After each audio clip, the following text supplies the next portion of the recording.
एक दुकान से मुल्ला नसरुद्दीन ने अपने लिए 2 तथा गधे के लिए 10 नान खरीदे। साथ ही भेड़ का भुना हुआ लज्जतदार गोश्त भी लिया। दरी में बैठकर नसरुद्दीन खाना खाने लगा।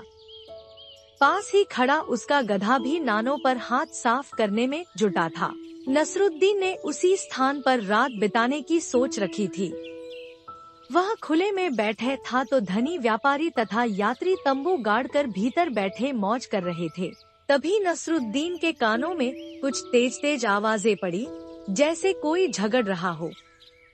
जिस दुकान से उसने नान तथा गोश्त खरीदा था, वहीं कुछ हलचल सी दिख रही थी। नसरुद्दीन अपनी उत्सुकता दबा न सका और उसी ओर बढ़ चला।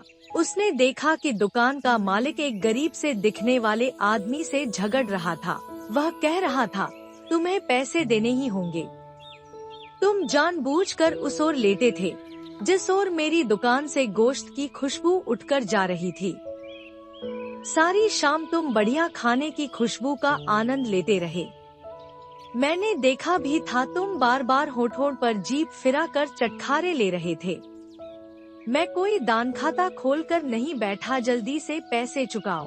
बेचारा गरीब आदमी बेहद असहाय दिख रहा था। शायद नसरुद्दीन की तरह उसके पास भी फालतू पैसे नहीं थे। लालची दुकानदार की बातें सुनकर नसरुद्दीन को गुस्सा आने लगा था। तभी दुकानदार अचानक नसरुद्दीन की तरफ मुड़ता हुआ बोला, भाई साहब, अभी आप एक शरीफ आदमी की तरह मुझसे नान गोश्त खरीद ले गए थे, लेकिन इस मक्कार को देखो, मुफ्त में स्वाद लेना चाहता है। क्या इसे दाम नहीं चुकाना चाहिए? नसरुद्दीन उस आदमी से मुखाबित होता बोला, भाई, तुमने लजीज खाने की खुशबू का आनंद लिया है, तुम्हें कीमत चुकानी होगी। लाओ, जितने पैसे हैं तुम्हारे पास मुझे दे दो। सुनकर दुकानदार का चेहरा खिल उठा। गरीब आदमी ने अंटी में से कुछ सिक्के निकालकर नसरुद्दीन की हथेली पर रख दिए।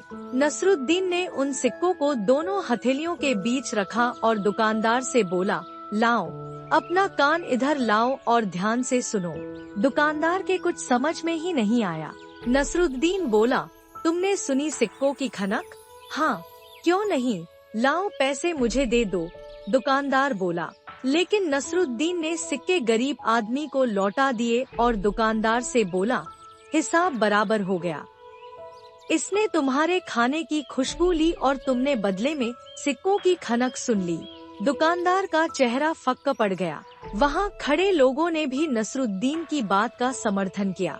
उस गरीब आदमी ने नसरुद्दीन का शुक्रिया अदा किया। जब नसरुद्दीन वापस गधे के पास पहुंचा तो वह उसे देख खुशी से मिट्टी में लोटने लगा।